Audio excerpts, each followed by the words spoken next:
Bismillahirrahmanirrahim, alhamdulillah, wa sallallahu ala sayyidina Muhammad wa ala alihi wa sahbihi wa man wala. Salamu alaykum wa rahmatullah. Dieu dit dans le Saint-Coran, Fafahimnaha Suleyman. Fafahimnaha Suleyman. Une des particularités et des qualités de notre prophète Suleyman alayhi salam, c'est qu'il avait une intelligence hors pair qui lui permettait d'analyser et de comprendre les choses pour pouvoir justement apporter les bonnes réponses et les solutions aux problèmes. Et il est demandé aux musulmans d'être intelligents, d'être sages. Car notre religion, c'est la religion de la raison, de la connaissance et du savoir. D'ailleurs, Dieu, sans arrêt dans le Coran, nous dit « Afala ta'aqilun » n'allez-vous pas raisonner. Il nous demande, pour croire en lui, pour être bien guidé, de quoi? De faire marcher notre cerveau. Pourquoi? Pour éviter de tomber dans l'égarement manifeste, qui est le mimétisme.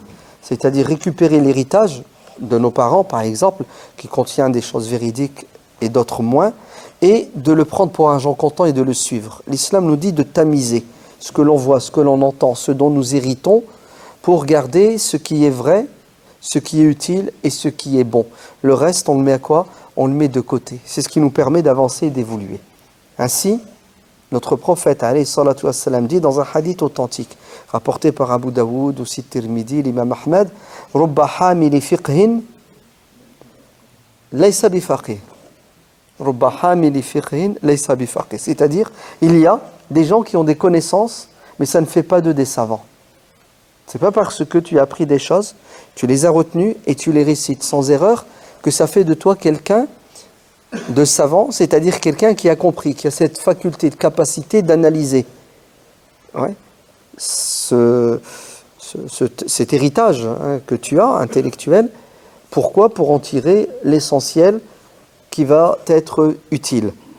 Une autre version du hadith dit « Rubba hamili fiqhin ila man huwa afqahu minhu » c'est-à-dire, tu as des connaissances, mais tu n'as pas les outils pour pouvoir justement les analyser, et tu vas rencontrer quelqu'un qui, lui, n'a pas autant de savoir que toi, mais il a la faculté intellectuelle, l'intelligence, la perspicacité pour pouvoir analyser justement. En fait, c'est comme celui qui a des matériaux, il va dans une grande surface, le Romerlin par exemple, le Brico-Dépôt, il achète les matériaux, mais il n'est pas maçon, il n'est pas artisan, il ne sait pas construire. Je ne vous dis pas les dégâts si jamais il se met à faire sa maison tout seul. C'est une catastrophe. Les matériaux sont là, mais il faut les différents corps de métier pour pouvoir donner un résultat efficace qui est une maison en bonne et due forme. Vous avez compris? C'est pas parce que tu connais que tu sais. C'est pas parce que tu récites par cœur que tu as la possibilité d'analyser. C'est pour cela, Abdurrahman ibn Mahdi, un grand savant du hadith, dit, c'est rapporté par le Qadi Iyad et Ibn Asakir, il dit que Sufyan al-Thawri, qui fait partie des tabi'in, est un savant dans le hadith, mais pas dans la sunna. C'est-à-dire, c'est quelqu'un qui a mémorisé énormément de paroles du prophète alayhi salatu wassalam et des compagnons et qui les transmet de manière efficace. D'ailleurs, il est considéré comme Amir al-Mu'minin fil hadith, le plus haut degré de savoir et de connaissance dans la transmission du texte. Sufyan al-Thawri est expert dans quoi? Dans le hadith, c'est-à-dire il l'a retenu, il l'a transmis, mais il n'est pas expert dans l'analyse. Il n'est pas faqih. Al-Awza'i, un autre savant de Palestine, de la même époque, était imamun fi sunnah wa laysa imamun fi al-hadith. Un expert dans le fiqh, l'analyse, la bonne compréhension des textes, mais ce n'était pas quelqu'un d'hyper compétents dans la transmission des textes. Vous avez vu la différence?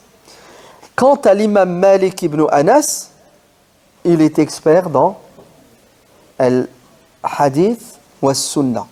C'est-à-dire qu'il maîtrisait à la fois les textes et il avait la possibilité d'analyser les textes. Donc, ce n'est pas parce que tu sais que tu es savant. D'ailleurs, c'est Soufiane ibn Uyayna, si ma mémoire est bonne, qui dit, écoutez bien, ce qu'il va dire va choquer beaucoup de monde, prendre le hadith et l'appliquer est un égarement pour celui qui n'est pas savant. Hein? Tu prends un livre de hadith, le Bukhari, Muslim, tu lis et tu le mets en pratique. C'est un égarement. Pourquoi c'est un égarement?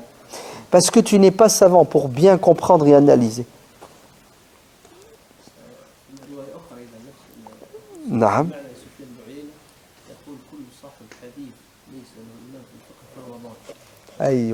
Une autre version de cette parole, toute personne qui a mémorisé des textes de la sunna et qui n'est pas expert, qui n'a pas les outils, c'est pas un artisan pour analyser les textes, et quelqu'un d'égaré et qui va égarer.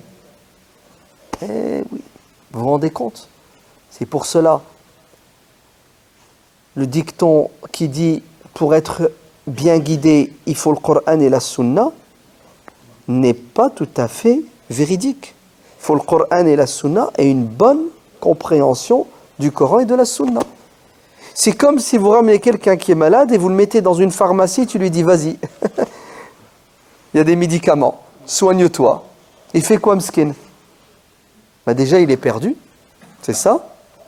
Et si il n'est pas intelligent, il va s'amuser à prendre des médicaments et à consommer un médicament qui à l'origine a été conçu pour soigner et il va se détruire. Le médicament va le tuer. Et en plus, s'il prend le médicament et il lit la posologie, il y en a pour 10 ans avant de lire.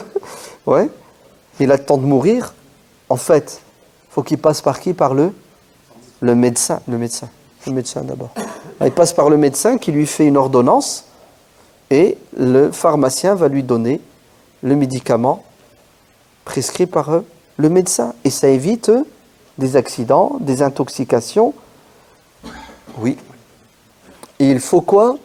Il faut le texte et la bonne compréhension du texte pour faire de toi un musulman équilibré qui va pratiquer sa religion de manière sensée, intelligente, pour être épanoui. Sinon, une mauvaise compréhension de la religion va faire de toi quelqu'un en prison. Tu as des chaînes, des carcans qui t'empêchent justement de t'épanouir. C'est pour cela, il y a savants et savants. Il y a des gens en apparence qui connaissent beaucoup de choses, mais ils n'ont pas le recul. Prenons l'imam Malik, radiyallahu anhu. L'imam Malik était extraordinaire. On lui a fait parfois des reproches. On lui a dit, ya imam, Abu Yusuf, le Qadi Abu Yusuf, l'élève de l'imam Abu Hanifa. Il est devenu Qadi al-Qudat, le ministre de la justice, à l'époque des Abbassides. Al-Qadi Abu Yusuf va reprocher à l'imam Malik ibn Anas son opinion sur l'adhan, car l'imam Malik ibn Anas est pour l'adhan qui contient le tarjih, c'est-à-dire dire presque à voix basse, en chuchotant, la shahada, et ensuite faire l'adhan à haute voix. L'imam Abu Yusuf lui dit, comment tu fais pour rester dans ton opinion alors que il y a un hadith authentique du prophète, alayhi salatu wassalam. L'imam Malik lui répond de la manière suivante. Il lui dit, oui, mais ce hadith, j'en veux pas. Ah oui, l'imam Malik était quelqu'un qui sélectionnait les hadiths. Et c'était quoi son argument? Son argument, c'était comment? Tu veux que je suive ton opinion qui est basée sur un hadith transmis par une personne, alors qu'à Médine, les gens, depuis des décennies, font l'adhan de cette manière. Qui est le plus à même de faire l'adhan que le prophète a enseigné? Une personne ou des centaines et des milliers de personnes qui sont les enfants des compagnons du prophète, les petits enfants des compagnons du prophète. Vous avez vu la logique qu'il a? C'est pour cela son livre, le Muwatta, a fondu au soleil d'une critique implacable. Au début, le Muwatta, c'était des milliers de hadiths. Et tout doucement, il va les éliminer. Il va éliminer des hadiths. Des hadiths transmis de manière sûre et certaine. Mais l'imam Malik considère que ces hadiths ne doivent pas être appliqués. D'ailleurs, un jour, on lui a fait la remarque. Il y a il y a un hadith du prophète qui dit ça. Il regarde, il dit, et alors, c'est un hadith du prophète qui dit ça. Moi, j'ai un esprit critique, dit l'imam Malik. Ici, à Médine, voilà comment les gens pratiquent la religion. Ton hadith, je le range au placard.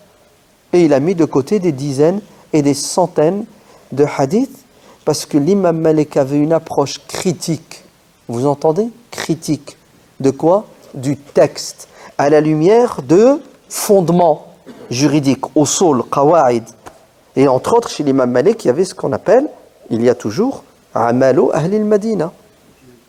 Ah oui, la jurisprudence médinoise. Comment les musulmans de Médine, qui sont les héritiers de la pratique de la religion, pratiquer la religion. Et pour lui, c'est la référence. Il avait ce qu'on appelle al-masalih al-mursala. Là où se trouve quoi? L'intérêt de la communauté, se trouve la religion de Dieu. Et l'imam Malik ne tire pas ça de lui-même. Ce n'est pas une crise qu'il a eue. Tiens, ce hadith, je le mets de côté. Non. L'imam Malik a hérité son savoir. Il a pris de qui? De Rabi'atul Ray. Qui lui-même a pris son savoir de qui? De Nafi'. Qui lui-même a pris son savoir de Abdullah ibn Omar ibn al-Khattab. Qui lui-même a pris son savoir de son père Omar ibn al-Khattab.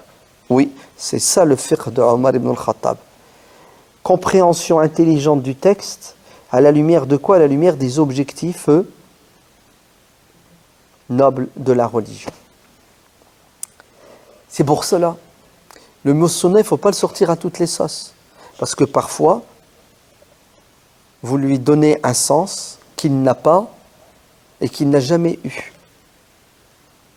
Et on va citer un hadith qui est dans le Sahih de l'imam Muslim, le hadith de Tufayl ibn Amr, qui est venu questionner Abdullah ibn Abbas, radiallahu anhu, Hibrul Umma, le savant de la communauté par excellence.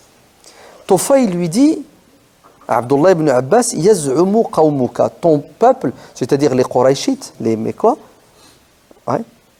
prétendent que, ils disent que le prophète, sallallahu alayhi wa sallam, quand il a fait le tawaf, en l'année 7 de l'Hégire, quand il a fait la Umrah, en l'année 7 de l'Hégire, il a accéléré le pas. Raml, ça s'appelle. C'est-à-dire qu'il a fait le tawaf en trottinant.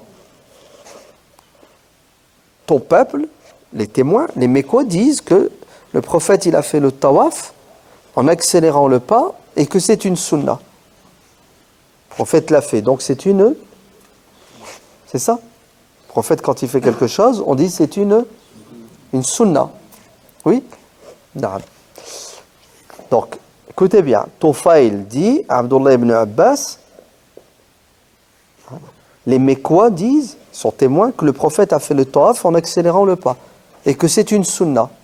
Abdullah lui dit, sadaqu wa kadhabu. Sadaqu wa kadhabu. Et ils ont dit vrai, et ce sont des menteurs. C'est vrai et c'est faux. Tufayl dit, je comprends pas. Ça veut dire quoi? C'est vrai et c'est faux. Il lui dit, c'est vrai que le prophète a fait le tawaf en accélérant le pas. Parce que, quand il a signé la trêve de l'Hudaybiyah, ses ennemis lui ont autorisé de revenir l'année suivante pour faire la Umrah sous certaines conditions. Parmi les conditions, c'est qu'il allait venir à la Mecque sans armes de guerre, faire les rites du pèlerinage pendant 3 jours, les Mecquois se retirent et ensuite ils quittent. Ainsi le prophète, alayhi salatu wassalam, il a dit aux pèlerins qui étaient avec lui, quand on va arriver à la Mecque, vous savez ce qu'on va faire? On va faire le tawaf en se dénudant l'épaule et en accélérant le pas pour envoyer un message subliminal à nos ennemis afin qu'ils sachent qu'on est en pleine forme et que si jamais ils veulent la bagarre, ils sont les bienvenus, on ne se laissera pas faire. On n'est pas des mauviettes. Donc, c'est vrai que le prophète a fait le tawaf comme ça. Mais c'est faux de dire que c'est une sunna. C'est faux, kadabo. Il ment, c'est pas une sunna. Ajib. Qu'est-ce que ça veut dire, c'est pas une sunna? Ça veut dire, ce n'est pas parce que le prophète l'a fait qu'il nous est demandé de le faire. Parce que le prophète l'a fait pour une bonne raison. Et la raison n'existe plus aujourd'hui. Et la sunna a plusieurs sens. Si vous prétendez que sunna veut dire celui qui le fait, il est récompensé. La sunna veut dire le prophète l'a fait et il nous est demandé de le faire pour prendre comme exemple le prophète. Vous vous trompez, dit Abdullah ibn Abbas. Ce que le prophète a fait à la Mecque, quand il a fait la Umrah, ce n'est pas une sunna. Voilà. Donc tu fais ta Umrah et tu n'as pas besoin de courir autour de la Kaaba. Bien que le prophète l'ait fait. Mais faites la distinction entre les gestes du prophète, car ils n'ont pas tous le même statut. Parfois le prophète fait des choses en tant que prophète qui transmet la religion et il nous demande de le suivre. Et il nous dit si vous faites, vous aurez la récompense. Et parfois il fait des choses en tant qu'être humain. Et il ne nous est pas demandé de copier parce que le prophète, c'est quelqu'un qui est né dans un milieu, dans une époque, avec une culture.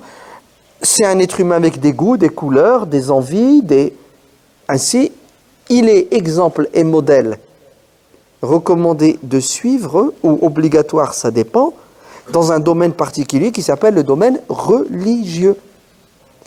Mais dans la dunya, il y a matière à discuter et à analyser les faits et les gestes du prophète alayhi salatu wassalam à la lumière de quoi? À la lumière des piliers, des fondements de la religion. Tufayl continue. Il lui dit Yaz'umu qawmuka anna, ton peuple, les Mecquois, qui étaient témoins quand le prophète il a fait la Umrah, dit que le prophète alayhi salatu wassalam, il a fait le sa'i, donc entre le Safa et le Marwa, du haut de sa chamelle, rakiban. Oui. Wa annahu sunnah, et que c'est une sunnah. Abdullah ibn Abbas lui dit sadaqu wa kazabu. Ils ont dit vrai et ils ont tort. C'est vrai et c'est faux. Toufa lui dit je comprends pas. Ça veut dire quoi sadaqu wa kazabu?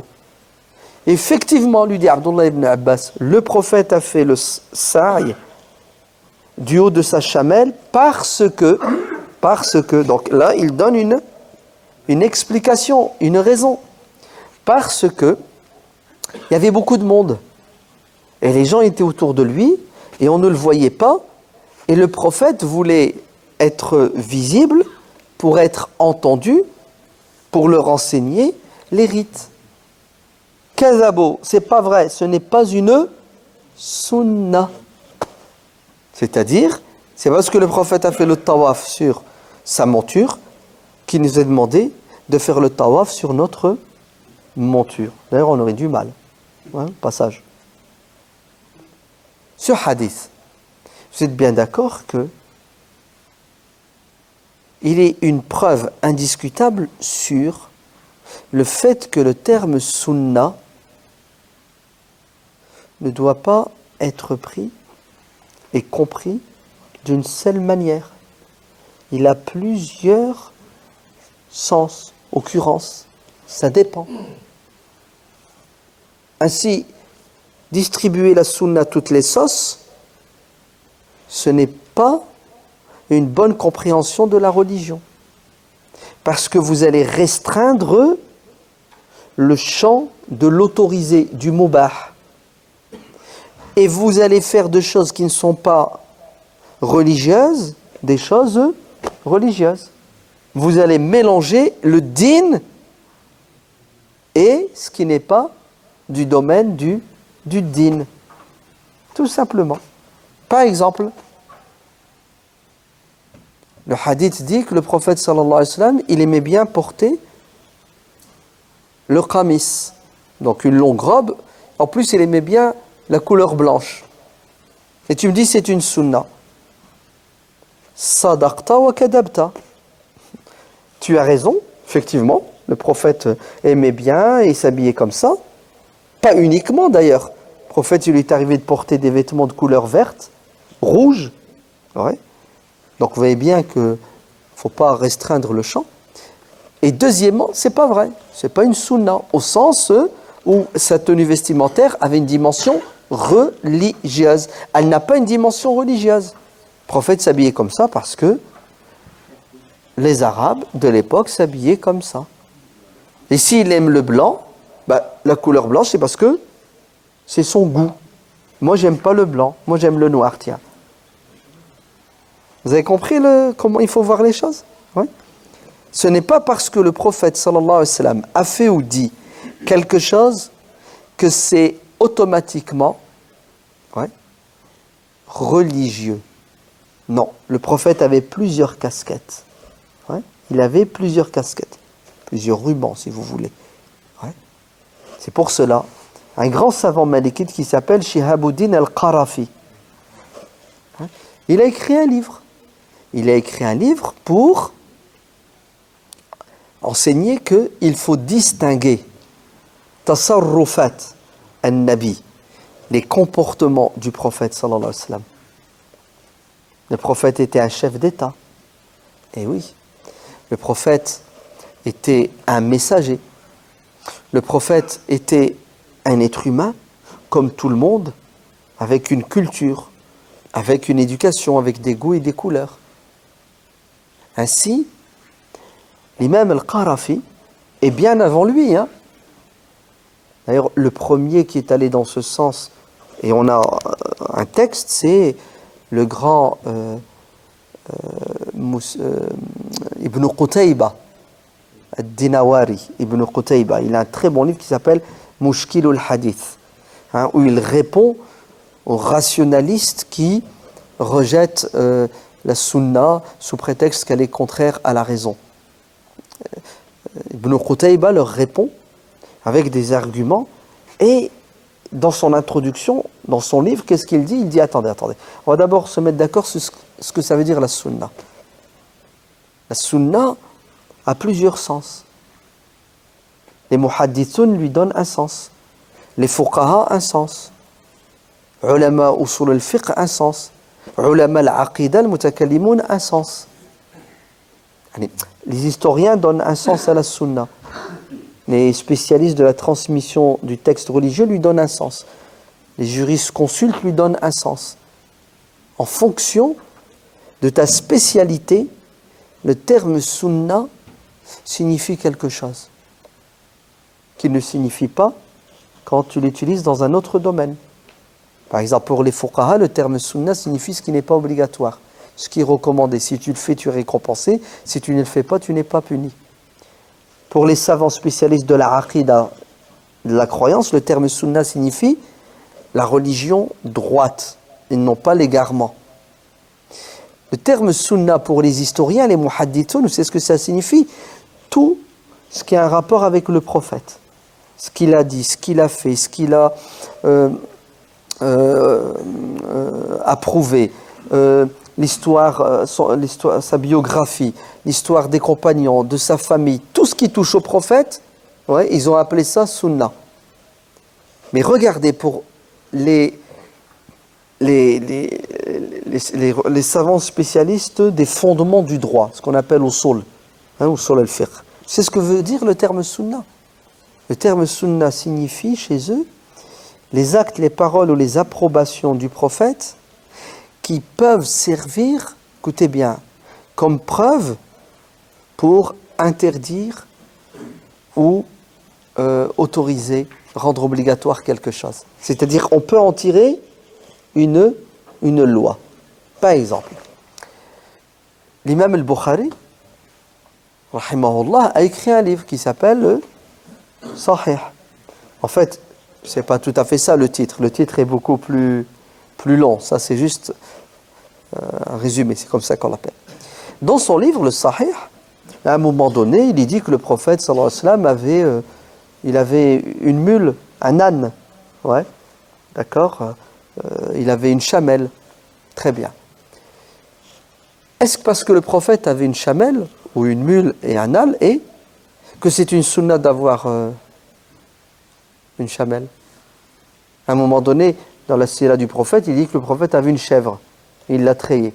Alors, est-ce que c'est une sunna d'avoir une chèvre? Allez, est-ce que c'est une sunna au sens où la religion te demande d'avoir chez toi une chèvre? C'est bon, c'est une sunna?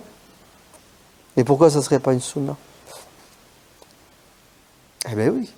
Pourquoi t'en veux pas? Le prophète, il y avait une chèvre. C'est un comportement humain. Ouais. Il fait ce qu'il veut. Naham. Ben, il fait ce qu'il veut aussi quand il s'habille. Ouais. Il met des sandales, il met un qamis, parfois il met un pagne. Oui. Il se coiffe d'une manière. Tiens, il met tel parfum, il aimait bien tel parfum. Ben, tout ça aussi, c'est des comportements humains. Ah ah. Comment? Laïsa? Wahi. Ce n'est pas une révélation. Ce n'est pas une obligation. Et ça ne fait pas partie de la religion. C'est ça.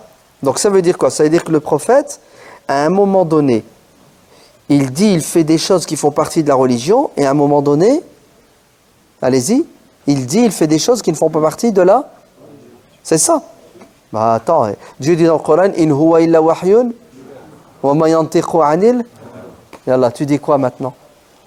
Le prophète reçoit la révélation et tout ce qu'il dit, ouais, ça vient de Dieu. Alors pourquoi tu lui as retiré cette dimension et... Ah. Il y a certaines choses qui sont passe-temps de sa vie valables, mais qui ne sont plus valables aujourd'hui aussi. Non, c'est pas ce que je t'ai dit. Tu m'as dit tout à l'heure qu'il y a le prophète, à un moment donné, il est prophète, ce qu'il dit, ce qu'il fait, ça fait partie du din, et à un moment donné, non. C'est ça? T'as pas dit ça. Smahli, alors j'ai pas compris ce que tu as dit. Attends, c'est ton voisin qui l'a dit. Ah, excuse-moi. Il dit rien, le traître. Je t'ai eu, hein. Donc, ton voisin a dit, ouais, que le prophète, à un moment donné, il est dans le din, à un moment donné, il n'est pas dans le din. Il y a un verset dans Surat Najm qui dit, non. Le prophète reçoit la révélation. Ce qu'il fait et ce qu'il dit, c'est quoi? C'est par impulsion divine.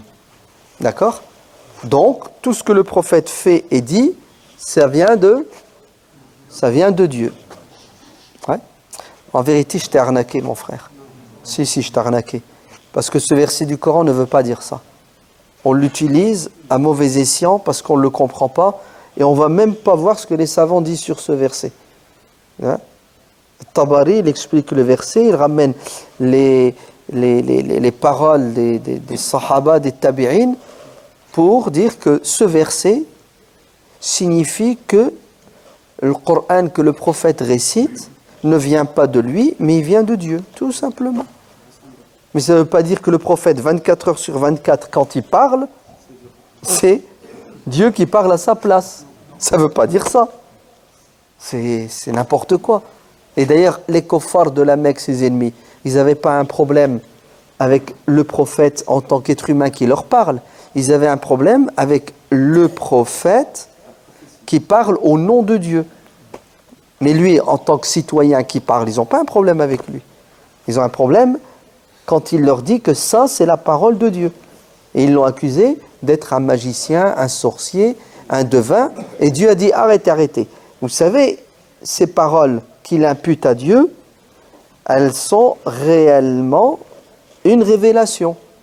Il ne parle pas de son propre chef, mais elles viennent de Dieu. Donc le prophète sallallahu alayhi wa sallam est un messager qui nous a transmis une religion, le din, et nous devons le prendre comme modèle et exemple, mais il est aussi un être humain, d'accord? Et il a fait de l'ijtihad, c'est-à-dire il a fait un effort intellectuel pour comprendre, pour mettre en pratique la religion, et nos savants ont fait la différence entre ces faits et gestes qui sont du domaine du din, ces faits et gestes qui ne sont pas du domaine du din. Vous avez compris? C'est pour ça, il ne faut pas mettre sunna à toutes les sauces. Sinon, on n'a pas fini. Ouais. Comme le frère, tu veux manger avec une fourchette, non, la sunna, c'est de manger avec 3 doigts. C'est ça? Je lui dis stop. C'est vrai que le prophète, il mangeait avec ses doigts. Mais ce n'est pas parce que le prophète a mangé avec ses doigts que ça fait partie de la religion. Ouais. Bah, la preuve, le prophète, il aimait certains aliments et pas d'autres. On fait quoi alors? On va s'arrêter, c'est la prière de l'Aïcha. Que Dieu vous bénisse et que Dieu nous donne l'intelligence pour bien comprendre la religion. Parce que si tu comprends mal la religion peut devenir une prison. C'est-à-dire te priver de liberté et te priver de vivre sur terre de manière épanouie. Wallahu a'lam walhamdulillahi rabbil alamin. Subhana rabbika rabbil izzati amma yasifun wa salamun ala al-mursalin walhamdulillahi rabbil alamin.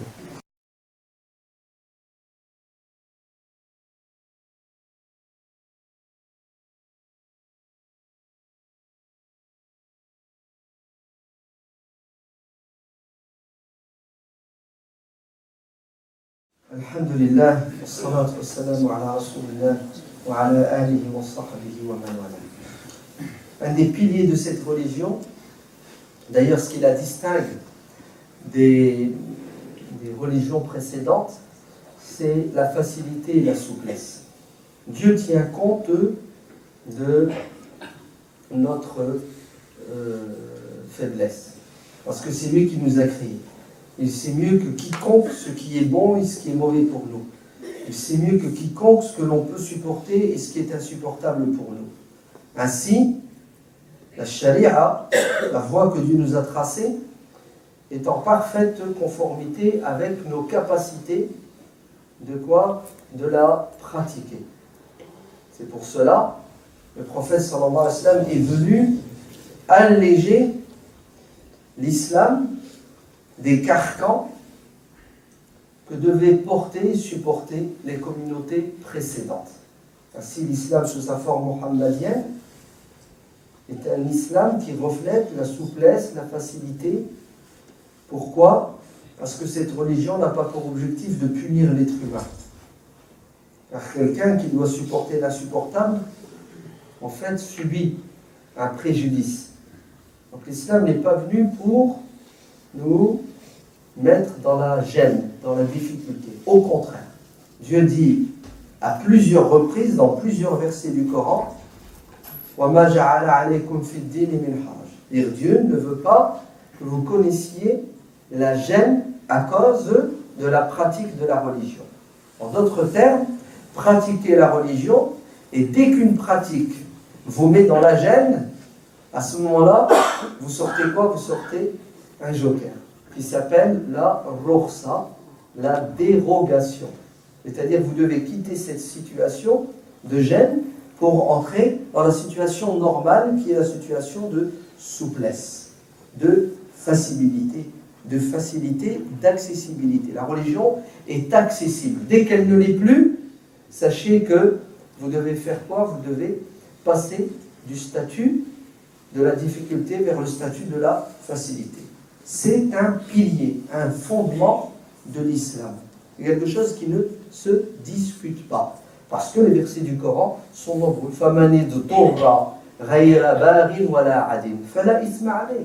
Celui qui n'a pas le choix, celui qui est dans la difficulté. Alors, il peut quoi? Il peut consommer ce qui est interdit. Il peut délaisser ce qui est obligatoire. Il ne désobéit pas à Dieu.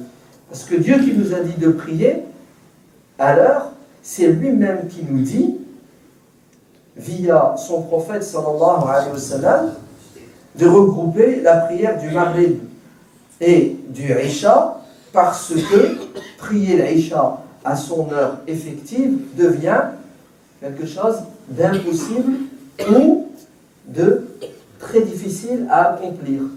Et puisque la religion est contre la difficulté, alors le prophète alayhi salam a regroupé la prière du Maghrib et de l'Isha.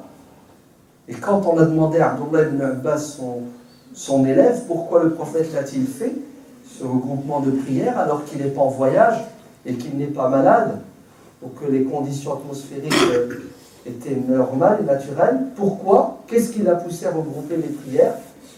Abdullah ibn Abbas dit que le prophète sallallahu alayhi wa sallam a fait cela pour que sa communauté ne connaisse pas la gêne. C'est-à-dire le prophète a fait le Maghrib et l'Aïcha à Médine, où l'Aïcha au plus tard est à 22h le soir, parce que la prière de Maghrib et de l'Aïcha est constante. Nous ici dans le nord de l'hémisphère nord, l'Aïcha il est à minuit et quart au plus tard. Et encore, c'est parce qu'on a choisi un calcul qui nous facilite la vie. Mais si on devait choisir l'autre mode de calcul, l'Aïcha serait à 1h15. Vous entendez? À 1h15. D'ailleurs, nos voisins et cousins belges ont opté pour le calendrier de la difficulté. Et consultez leur calendrier, vous verrez que l'Aïcha est à 1h30. Et le Fajr à 2h ou 2h15. Donc ça, c'est impensable. C'est même irréalisable. Même si vous arrivez à le concevoir, vous ne pouvez pas le mettre en pratique. Sauf si vous n'avez plus de vie sociale ni économique. C'est-à-dire, sauf si vous ne faites rien de la journée pour dormir la journée, puisque le soir, vous n'avez pas dormi. Donc, le prophète sallallahu alayhi wa sallam a regroupé le Maghrib et l'Aïcha uniquement pour que les musulmans de France, en l'an 2013, qui connaîtront des difficultés pour prier l'Aïcha à minuit et quart, puissent regrouper le Maghrib et l'Aïcha.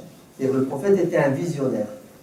Il savait, normal, Dieu l'a mis au courant, qu'il y aurait des musulmans au pôle Nord, c'est ça, en Suède, en France, au nord de la France, et que l'Aïcha va être pour nous une galère. Et c'est la vérité, il faut l'appeler comme ça. L'Aïcha en été, c'est une galère. Il ne faut pas se mentir, il ne faut pas se voiler la face. Arrive à 10h, 10h30, on pique du nez.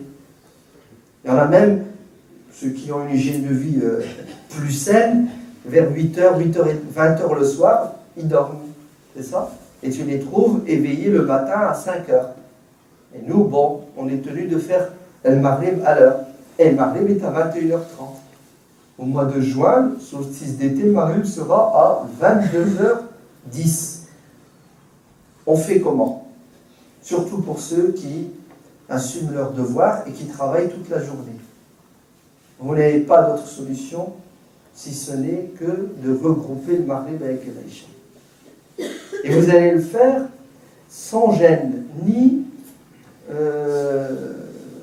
difficulté. Pourquoi? Parce que le prophète, alayhi salam, l'a fait. Il y a certains qui sont réticents. Ils disent non, Dieu dans le Coran, il a dit qu'il fallait faire la prière à l'heure. Et c'est vrai. Dieu a dit Inna as-salata kanat 'ala al-mu'minina kitaban mawquta. La prière, c'est une obligation que l'on doit accomplir à l'heure. Qui va décider de l'heure de la prière? Est-ce toi? Moi? Non. C'est Dieu et son prophète qui décident des horaires de prière. Et les horaires de prière sont ceux que vous connaissez, plus, vous entendez? Plus les exceptions, les dérogations.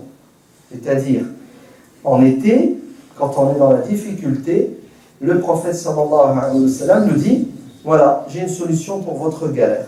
Vous faites le Maghrib et l'Aïcha, parce que moi-même, prophète, je l'ai fait, et mes compagnons, mes élèves, qui ont bien compris la religion, vont le faire. Puisqu'Abdullah ibn Abbas a dit qu'il a prié avec le prophète 7 rak'at, 3 du Maghrib, 4 de l'Aïcha, et lui-même, Abdullah ibn Abbas, va prier el Maghrib avec l'Aïcha. Et il y aura quelqu'un qui va lui faire la remarque en lui disant l'heure du Maghrib est bientôt passée. Attention, tu es dans le rouge. Et Abdullah ibn Abbas va lui donner une leçon en lui disant, tu vas m'enseigner les horaires de prière, tu veux m'enseigner quand et comment faire la prière, tu es mal placé. Je suis Abdullah ibn Abbas, l'élève du prophète alayhi salam. Et moi qui te parle, j'ai fait le Maghrib avec Aïcha au temps du prophète. Donc c'est pas toi, l'ignorant, qui va me donner des leçons. Vous avez vu ce qui se passe aujourd'hui? Les gens qui ne savent pas discutent et remettent en question ceux qui savent. Vous savez pourquoi? Parce que c'est une question d'habitude. On a l'habitude de faire un Maghrib en son temps, et l'Aïcha à l'heure fixée par le calendrier, et quand quelqu'un vient et nous enseigne quelque chose qu'on ne connaît pas, quelque chose de nouveau, on est choqué. Et on n'en veut pas, parce qu'on a du mal à changer nos habitudes. Parfois, c'est parce qu'on a peur. On a peur de nous tromper. Là, écoutez, vous ne pouvez pas vous tromper, puisque le prophète alayhi salam l'a dit et l'a fait. C'est dans le Sahih de l'imam Muslim. Le hadith est authentique. Le hadith correspond au verset du Coran de la Sourate Al-Isra qui définit les 3 horaires de prière. Le hadith correspond à la philosophie même de l'islam qui est pour la souplesse et qui est contre la difficulté. Et c'est exactement ce qu'a dit le Conseil européen de la fatwa. Pour les musulmans qui vivent dans le nord de l'Europe, même pas, c'est faux. Pour les musulmans qui vivent partout sur terre, dès qu'ils sont dans la difficulté, qu'ils fassent le Maghrib et l'Aïcha. Ensemble. Même Tohr et l'Asr. Voilà, c'est ça que dit notre religion. Vous allez me dire, oui, mais si je fais le Maghrib avec l'Aïcha, je dois dormir juste après. Et moi, j'ai pas tout à fait envie de dormir juste après le Maghrib parce qu'il y a un feuilleton. C'est ça? Et je voudrais le regarder. Nul grief. Tu as le droit de faire le Maghrib et l'Aïcha et de ne pas dormir juste après. Parce que le hadith ne dit pas faites le Maghrib et l'Aïcha et dormez. Le hadith dit faites le Maghrib et l'Aïcha si vous en sentez le besoin. Et si vous dormez une demi-heure après, 1 heure après, peu importe. Tout ce que je sais, c'est que vous n'arriverez pas à tenir jusque minuit et quart pour faire l'Aïcha. Et généralement, c'est ce qui se passe. Ouais. On fait le Maghrib et puis on résiste. On bouge, on lit. Et arrive à 11h30, minuit moins quart, la lumière s'éteint. On tombe. Et on se réveille le matin à 6h, oh, j'ai pas fait l'Aïcha. C'est ça. On est emporté par le sommeil qui est lourd, qui pèse sur nos épaules. Donc ne vous sentez pas dans l'erreur, ni dans le péché, parce que vous avez fait le Maghrib avec l'Aïcha. C'est ça qui est normal et naturel en ces moments difficiles. Sinon, vous allez prier à contre-cœur. Et vous allez prier l'Aïcha minuit et quart, vous êtes dans le gaz, vous n'êtes pas concentré, et l'Aïcha va devenir pour vous une punition à la longue. Bon, laissez tout ça de côté. Moi, je vais vous parler d'un cas concret. Un frère qui a dit, j'ai failli faire un accident. Vous savez pourquoi il a failli faire l'accident? Parce qu'il a dormi à minuit et demi, il s'est réveillé à 4h. Et il est parti au travail. Et il conduit. Vous savez, il a du déplacement à faire. Et le soir, à 5h30, quand il rentre, il est HS. Parce qu'il a dormi que 4 heures. 3h30 la nuit. Il a dit, l'été pour moi, c'est infernal. Je souffre. Donc vous voyez l'impact que ça peut avoir sur l'individu. Très grave. On peut pousser quelqu'un à quoi? À faire un accident, à se faire du mal ou à faire du mal aux autres. Donc, il faut arrêter de polémiquer autour de cette question tellement elle est claire et évidente. Maintenant, chacun est libre de faire ce qu'il veut, hein, c'est évident. Hein, chacun est libre. Mais ne cherchez pas la petite bête. Okay? Prenez la religion comme elle est, c'est-à-dire souple. Ne croyez pas que plus c'est dur, plus vous êtes proche de Dieu.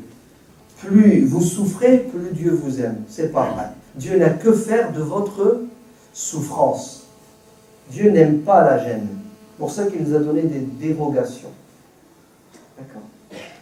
Et nos voisins belges, qui ont opté pour un calcul différent du nôtre, on l'Aïcha à 1h15 du matin. Et le Fajr une demi-heure après. Donc imaginez-vous dans quel état ils doivent être. C'est une catastrophe, c'est un non-sens. Ouais. C'est juste ce qu'il faut pour faire fuir les gens de la religion. Donc Allah ibn al-Fikum, soyez raisonnables Il ne faut pas que la religion devienne un fardeau. La religion, elle est légère et elle est accessible à tout le monde.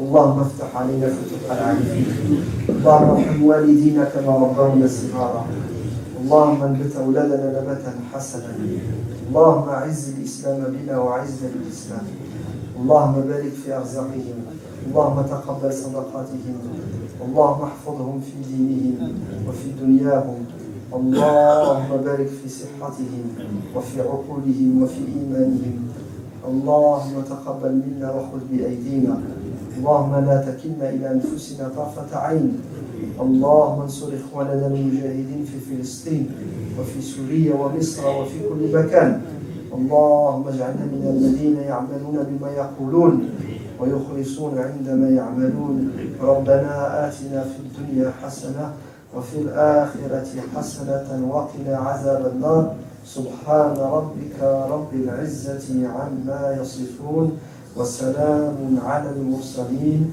والحمد لله رب العالمين.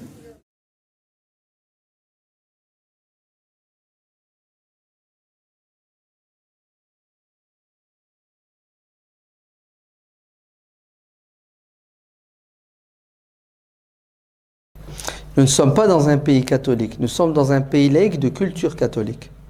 C'est pas la même chose, de tradition catholique. D'accord ? Donc c'est tout à fait normal que le dimanche soit le jour du Seigneur, du repos, tu l'appelles comme tu veux. D'ailleurs, lorsqu'il y a eu la Révolution française, il y a eu un bouleversement profond. Ils ont enlevé la semaine et ils ont instauré la décade, 10 jours. Ils ont enlevé la semaine, hein, parce que la semaine c'est chrétien, le 7e jour. Donc à un moment donné, le calendrier révolutionnaire c'était 10 jours, 10 jours, 10 jours, la décade, pour créer une rupture avec l'héritage catholique. Mais après, c'est revenu, la semaine. Les Juifs, c'est le samedi, c'est ça, le Shabbat? Naam. Oui, on a 2 jours, c'est ça, le samedi, dimanche, pour se reposer, pour se ressourcer. Il y en a qui bossent le samedi, je crois. Hein. Il y en a même le dimanche, non? Ok. À Kolehal. En islam, oui, il faut donner à son corps son dû. Il faut le reposer, son corps. Et puis, la vie, c'est pas que le travail. C'est le travail et puis d'autres obligations. Les obligations sportives, non? Les obligations ludiques. Il faut se détendre, il faut s'amuser. Il faut s'engager dans le tissu associatif pour faire le bien à la communauté nationale. Donc, il faut des jours de pause. J'irai même plus loin. Il faudrait qu'on évolue dans notre société pour travailler moins,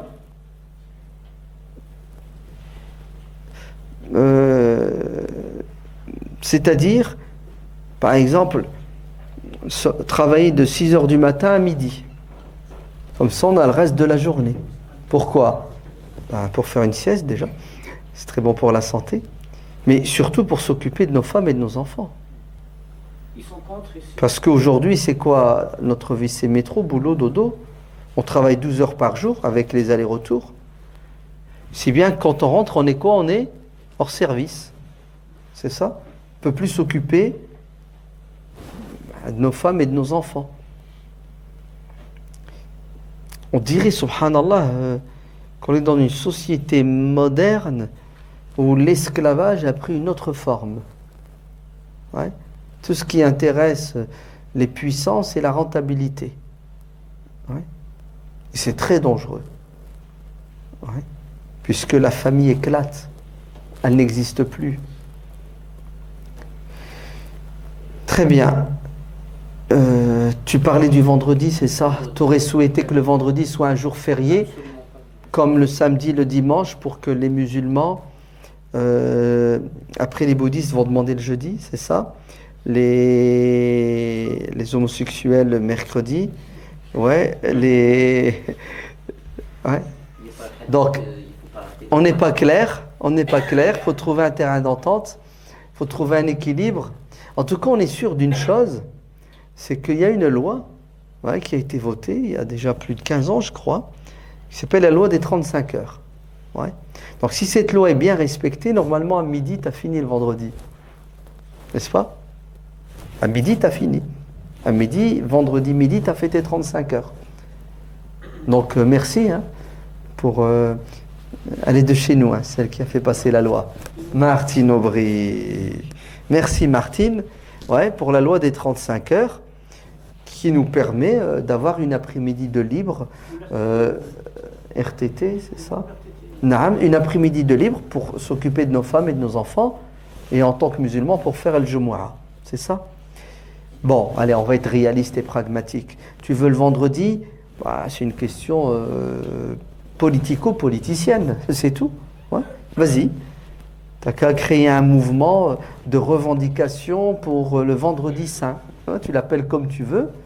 Et pourquoi pas? C'est une question de loi. Si le Parlement vote vendredi comme jour férié, tu auras ton vendredi comme jour férié. Et tout le monde sera content, t'inquiète.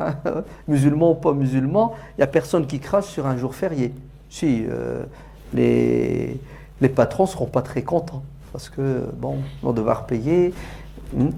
Mais bon, ce sont des revendications, moi je ne suis pas contre. Maintenant, est-ce que tu es capable? Est-ce que nous sommes capables? Est-ce qu'on va se donner les moyens? Point d'interrogation, je ne sais pas. Bon, alors concrètement, ça donne quoi maintenant? Tu veux faire le Jumu'ah le vendredi alors que tu travailles? Très bien. La solution, c'est de demander aux mosquées d'adapter les horaires du vendredi au public, tout simplement. Donc de faire le Jumu'ah, je ne sais pas, par exemple de 12h30 à 13h. N'importe quoi, de 12h30 à 12h45, un quart d'heure. Entre les midis, on a une pause. Je ne sais pas, par exemple, dans votre ville, vous avez 2 mosquées, 3 mosquées. Vous répartissez le Jumu'ah. L'heure d'hiver et l'heure d'été. Toute l'année. Non, le Jumu'ah, dans le madhab de l'imam Ahmad, on va devenir hanbalite maintenant. Elle peut être faite et accomplie avant Zohr. Et à midi, à 10h du matin, tu peux faire le Jumu'ah. Parce qu'on a un hadith dans le Sahih de l'imam Muslim où le prophète a fait le Jumu'ah avant le Zawal, avant midi. Avant l'heure de Zohr. Donc le Jumu'ah a un statut spécial, c'est pas Zohr le Jumu'ah. Zohr c'est 4 rak'at. Le Jumu'ah c'est 2 rak'at à voix haute avec une khutbah. Le Jumu'ah ressemble à la prière de l'Aïd. Pour certains, dès le lever du soleil, tu peux faire le Jumu'ah. À 8h du matin, 9h, à 10h du matin, tu peux faire le Jumu'ah. Et chez les Malikites, tu peux même la faire jusqu'avant le Maghrib. Tu fais le Jumu'ah, après tu fais l'Asr et tu fais le Maghrib. Donc on a, alhamdoulilah, assez de quoi? Assez d'amplitude horaire pour pouvoir faire des Jumu'ah dans une même ville pour s'adapter aux emplois du temps des fidèles musulmans. Mais faire une Jumu'ah fixe toujours à 14h et on s'en fiche des gens, ça n'a pas de sens. On regarde, la majorité, c'est quoi? La majorité, on veut que le Jumu'ah soit à 12h30, le temps de venir, de prier, de repartir au travail. On fera le Jumu'ah de 12h30, elle doit durer combien de temps? 10 minutes. 10 minutes.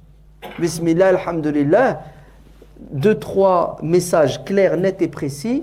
Qul huwallahu wal asri, salam alaikum. Affaire classée. Voilà. Donc c'est à nous d'adapter les horaires de prière en fonction de quoi? En fonction des impératifs socio-économiques. C'est bon?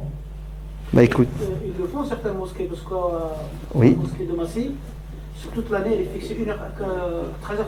Sur toute l'année. Oui. Que ce soit l'hiver, que ce soit l'été, toujours. Non.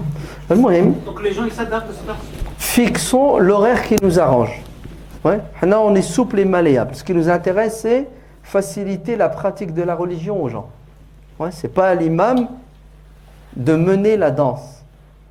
Mais c'est aux gens de dire à l'imam, on veut ça, et l'imam, il se plie. Parce que lui, l'imam, il est cool. Je veux dire, il n'y a pas d'impératif. Naam.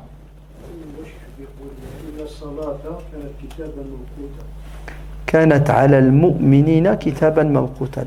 La prière est une obligation qui incombe aux croyants à l'heure. C'est ça. C'est exactement ce que je viens de dire. C'est-à-dire le Jumu'ah, waqt le Jumu'ah, dans le... Je répète. Al-Jumu'a dans le madhab de l'imam Ahmed ibn Hanbal. Fahmtni? Jumu'a dans le madhab de l'imam Ahmed ibn Hanbal. Et d'autres savants. Hein. C'est, et ça peut être avant Zawal, avant le zénith, avant Zohr. Parce que le hadith de Jabir ibn Abdillah, dans le Sahih de l'imam Muslim, le prophète, sallallahu alayhi wa sallam, salla al-Jumu'a qabla al-Zawal. Voilà, dalil. Tu l'as jamais entendu, c'est la première fois que tu l'entends, alhamdulillah. Wa qul rabbi zidni ilman. Donc on peut faire le Jumu'a à 11h du matin sans problème. Et on a le droit de mélanger les écoles. Avec plaisir. Ça s'appelle at-talfiq. Ouais. Pourquoi? Parce que On va prendre une chose où notre intérêt personnel, par exemple, oui. chez l'imam Ahmed ou l'Hanbali ou l'imam Malik. C'est ça. Exactement. Tu sais pourquoi? Parce que toutes les écoles, c'est l'islam. L'imam Ahmed ibn Hanbal, son madhab, c'est l'islam.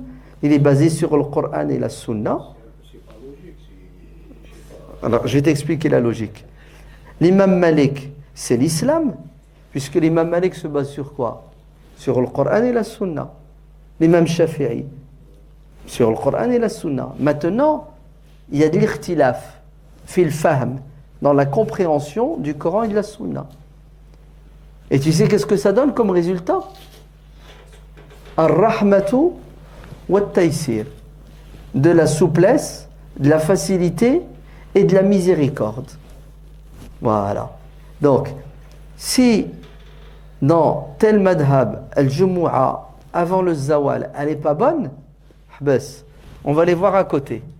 Tiens, chez les Hanbalites, c'est bon. On va prendre cet avis. Pourquoi? Parce que fait le khair ou le maslaha.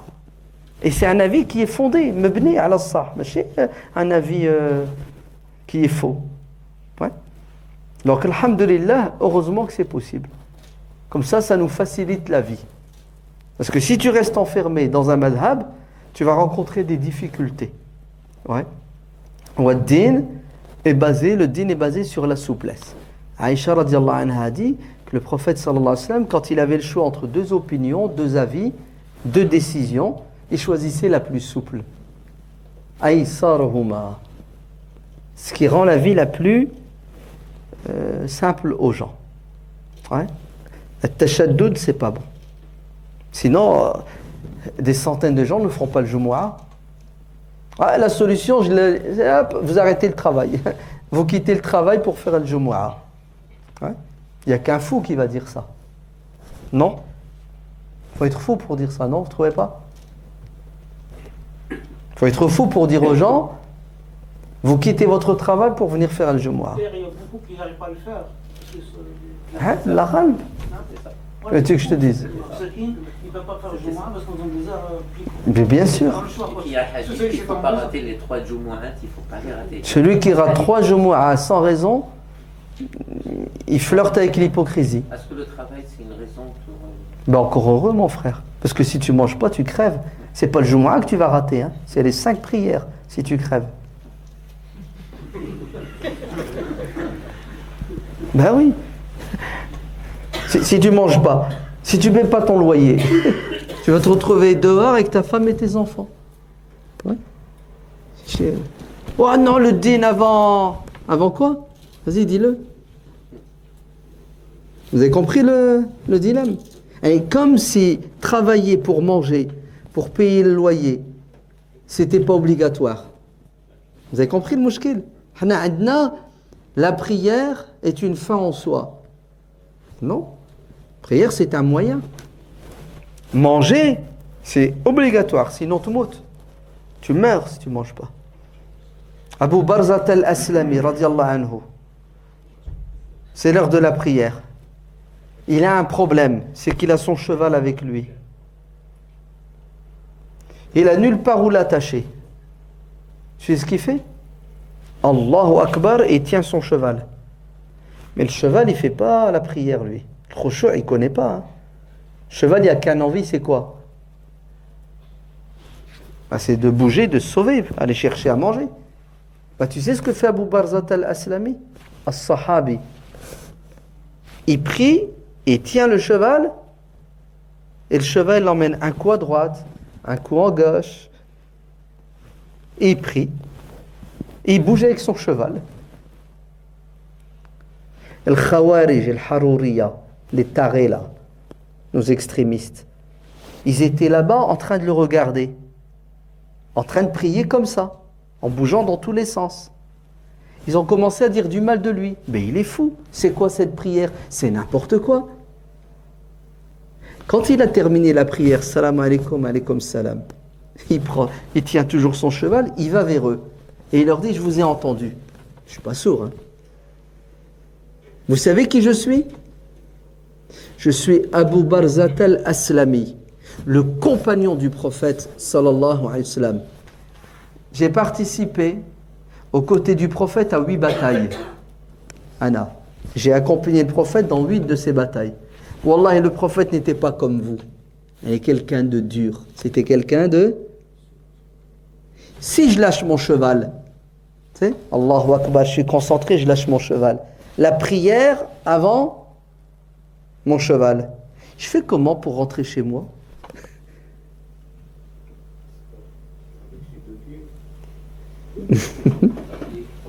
Ça c'est ton fiqh, c'est pas celui d'Abu Barzat al-Aslami. Non, avec son cheval lui. Lui il veut pas rentrer avec ses pieds. Parce que c'est 5000 € son cheval. Sahih. Ce que tu as dit, ma'qoul. Et il le lâche, son cheval se barre, il perd 5000 €. Ah ben lui, qui est un sahabi qui connaît mieux le din que toi et moi, ben il a fait la prière en bougeant dans tous les sens avec son cheval pour pas lâcher 5000 €. Et il a dit au Khawarij, vous avez rien compris. C'est ça le din. Sahih al-Bukhari, Kitab al-Amalu fi Salah. Et rapporte ce hadith de Abu Barzat al-Aslami. Nickel, tampon. هذا هو الفقه الصحيح. C'est ça la bonne compréhension de la religion. Hiram ibn Milhan, Allahu Akbar, il prie. Qui c'est l'imam? A'lamu an-nasi bil halal wal haram. Celui qui connaît le plus le halal et le haram dans ma communauté. Mu'az ibn Jabal. Mu'az ibn Jabal, notre imam. Il ne va pas tenir compte des gens qui prient derrière lui, subh. C'est ce qu'il fait? Cool, tranquille. Bismillahirrahmanirrahim. Et une prière à rallonge. Hiram ibn Milhan qui prie derrière. Ça commence à travailler. Je vais rater mon train. Je vais arriver en retard au boulot. Le patron, il va me virer. C'est ce qu'il a fait, Hiram. Il a arrêté la prière. Il est sorti de la salat. Il est parti dans le coin. Allahu Akbar. Qul wallahu ahad. In'atinaka al-kawthar. 1 minute 30. Il est sorti, il a pris son chameau, il s'est barré travailler. Et il a laissé Mu'ad et tous les autres prier à la mosquée pendant une demi-heure, 45 minutes. Quand ils ont terminé la prière, ils l'ont tout de suite balancé. C'est ceux qui ont prié à côté. Ils l'ont balancé. Ils ont dit à Mu'ad, Hiram, il a quitté la prière pour aller au travail. C'est ce qu'il a dit, Mu'ad? Munafiq. Munafiq. Comment? Il laisse le din pour la dunya. Hiram il a fait quoi? Il est parti au travail. Il a donné à boire à ses palmiers. Quand il a fini son boulot, il n'est pas rentré chez lui. Il est parti porter plainte au tribunal chez le prophète sallallahu alayhi wa sallam. Et le destin a voulu qu'au même moment, Mu'ad ibn Jabal arrive à la mosquée pour se plaindre de ce compagnon hypocrite qui a laissé la prière pour aller au travail. Le prophète va écouter avec ses 2 oreilles. Hiram ibn Milhan, Mu'ad ibn Jabal. Qui a raison, qui a tort? Qui c'est qui a bien fait la prière? Qui c'est qui a perturbé les gens dans la prière? Le prophète se dirige vers Mu'ad et lui dit Afattanun anta ya Mu'ad. 3 fois il lui a dit. C'est ce que ça veut dire, Anta fattan ya Mu'ad. Tu perturbes les gens, ya Mu'ad. Ya Mu'ad, tu mets les gens dans une situation difficile. Ils doivent faire un choix entre la salat et le travail. Pourquoi est-ce qu'on met les gens dans cette situation alors qu'il n'y a pas de contradiction entre deux obligations? La prière est obligatoire, le travail est obligatoire. Et tu dois ménager les deux. Et c'est possible. Ya Mu'ad, quand tu pries, tu dois prier selon la personne qui est malade, selon la personne qui est âgée, selon la personne qui bosse d'al-haja. C'est pas toi la référence, l'imam, qui toute la journée n'a rien à faire. Tu dois adapter la prière au public et prendre en compte le plus faible et non pas le plus fort. Celui qui est malade et non pas celui qui est en bonne santé. Celui qui est pressé et non pas celui qui a le temps. C'est ça la bonne compréhension et la bonne pratique de la religion. Ya Mu'ad, tu es un fattan. Au nom du din, tu éloignes les gens du din. Parce que, vous avez compris le problème où il est? Ramadan approche. On va encore nous faire des tarawih jusqu'à 1h du matin. Le lendemain, toi, crève au travail, t'es mort au travail, il s'en fiche, l'imam. Donc attention, Allah barik fikoum. Il faut savoir quoi? Faire l'équilibre. Et quand on n'a pas le choix, il faut faire le bon choix. Il ne faut pas se tromper. Wallahu alam. Que Dieu vous bénisse. On va s'arrêter ici. Au plaisir, Inch'Allah, de vous retrouver. Subhana rabbika rabbil izzati amma yasifun. Wa salamun ala al-mursalin. Walhamdulillahi rabbil alamin.